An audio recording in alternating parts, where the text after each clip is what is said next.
तो JEE advance 2024 का ये क्वेश्चन है। क्वेश्चन में दे रखा है कि 2 बीड्स जिनका चार्ज Q और मास M है वो एक सर्कुलर हुप मतलब सर्कुलर रिंग जो कि हॉरिजॉन्टल प्लेन में है उस पर रखे हुए हैं इस प्रकार से कि एक बीड फिक्स है, it is glued to the hoop at some point while the other end performs small oscillations about its equilibrium position।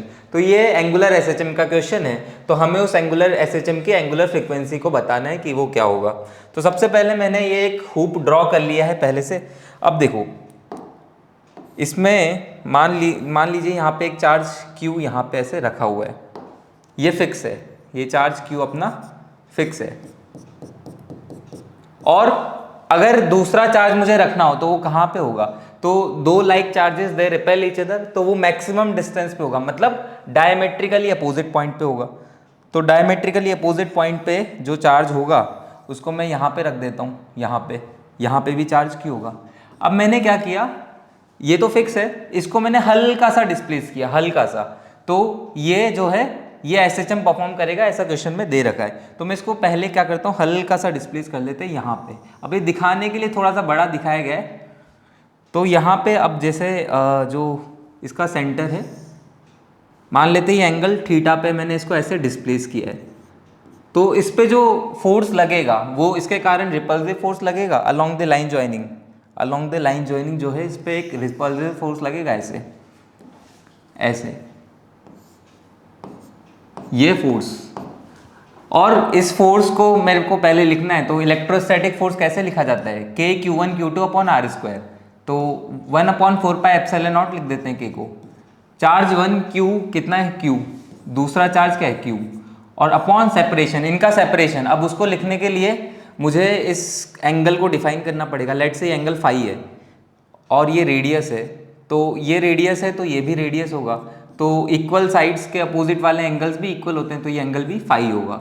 और यहाँ से अगर मैं एक परपेंडिकुलर बाइसेक्टर यहाँ पे ड्रॉ करूँ तो ये हमें क्लियरली दिख रहा है कि ये जो एंगल है फाई, तो ये जो प्रोजेक्शन है ये वाला, ये कितना हो जाएगा, आर कॉस फाई हो जाएगा। सिमिलरली वो वाला भी कितना हो जाएगा, आर कॉस फाई हो जाएगा। तो जो दूरी है इन दोनों की वो कितनी हो जाएगी, 2r cos फाई, तो 2r cos फाई का होल स्क्वायर। ये नेट फोर्स लिखा गया है इस चार्ज पे। अब देखते हैं कि इस पे जो रिस्टोरिंग टॉर्क है किसके अबाउट, सेंटर के अबाउट, वो कैसे निकालते हैं। तो मैं क्या करता हूँ, इस लाइन को पीछे ऐसे एक्सटेंड कर देता हूँ। तो ये एंगल फाई है तो ये एंगल भी फाई होगा, वर्टिकली अपोजिट एंगल्स। तो इस फोर्स के दो कंपोनेंट आएंगे, क्योंकि मुझे सेंटर के अबाउट टॉर्क लिखना है, इसलिए ये दो एक्सिस के अबाउट मैं इसका कंपोनेंट ऐसे तोड़ा है। एक ये वाला कितना आएगा, ये होगा F cos फाई, और ये हो जाएगा अपना F sin फाई। अब देख सकते हैं कि F cos फाई सेंटर से पास हो रहा है तो उसका टॉर्क 0 हो जाएगा।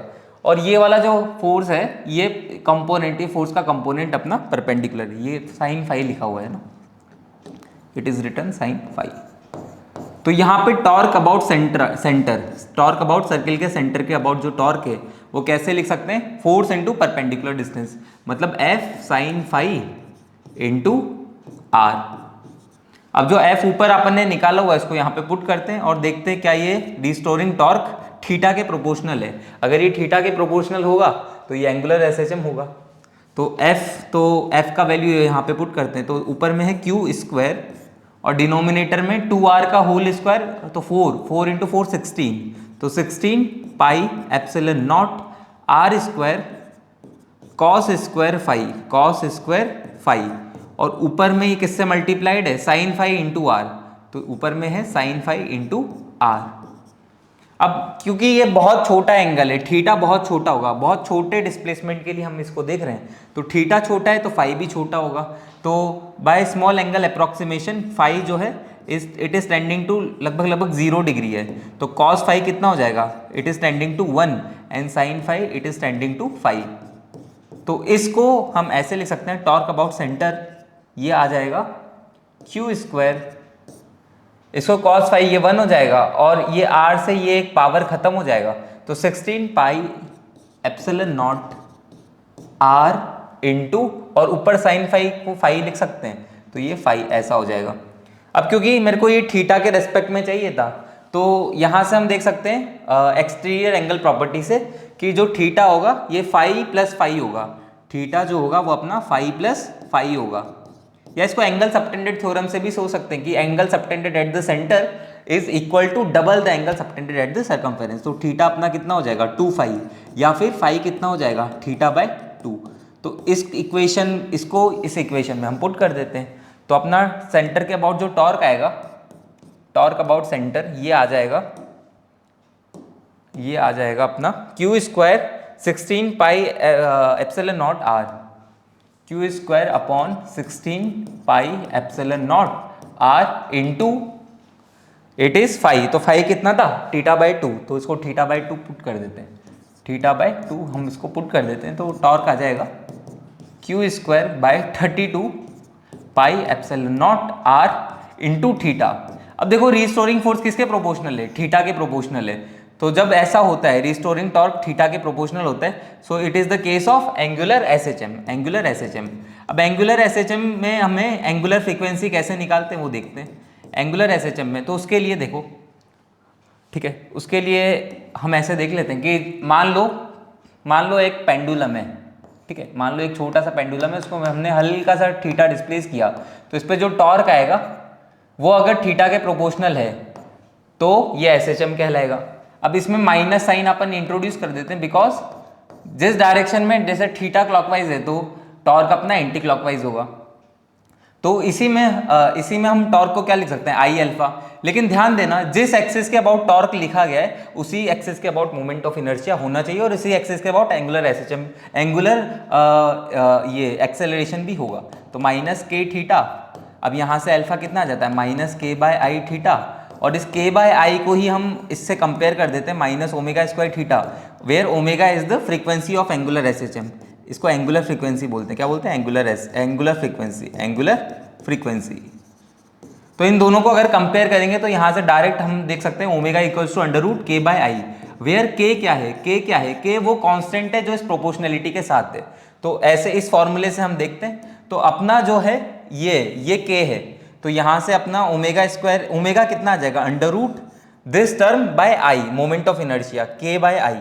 तो के अपन लिख देंगे, और मोमेंट ऑफ इनर्शिया कैसे निकालेंगे, तो मोमेंट ऑफ इनर्शिया जिस एक्सिस के अबाउट हमने टॉर्क लिखा है उसी के about moment of inertia, centre के अबाउट पॉइंट मास m का मोमेंट ऑफ इनर्शिया कितना हो जाएगा एम आर स्क्वायर। तो वो जो पूरा टर्म है उसको एम आर स्क्वायर से डिवाइड कर देंगे, उस पूरे टर्म को हम एम आर स्क्वायर से डिवाइड कर देंगे। तो ये हो जाएगा क्यू स्क्वायर, और ये थीटा को नहीं लेना है, बस हमें कांस्टेंट को लेना है ना, 32 पाई एप्सिलॉन नॉट आर। और इस पूरे टर्म को हम जब डिवाइड करेंगे किससे, एम आर स्क्वायर से, तो वो ऐसे मान लो एम आर स्क्वायर है तो ये डिनोमिनेटर में ही मल्टीप्लाइड चला जाएगा। तो इसको ऐसे लिखने के बजाय मैं डायरेक्ट डिनोमिनेटर में एम आर स्क्वायर लिख देता हूँ।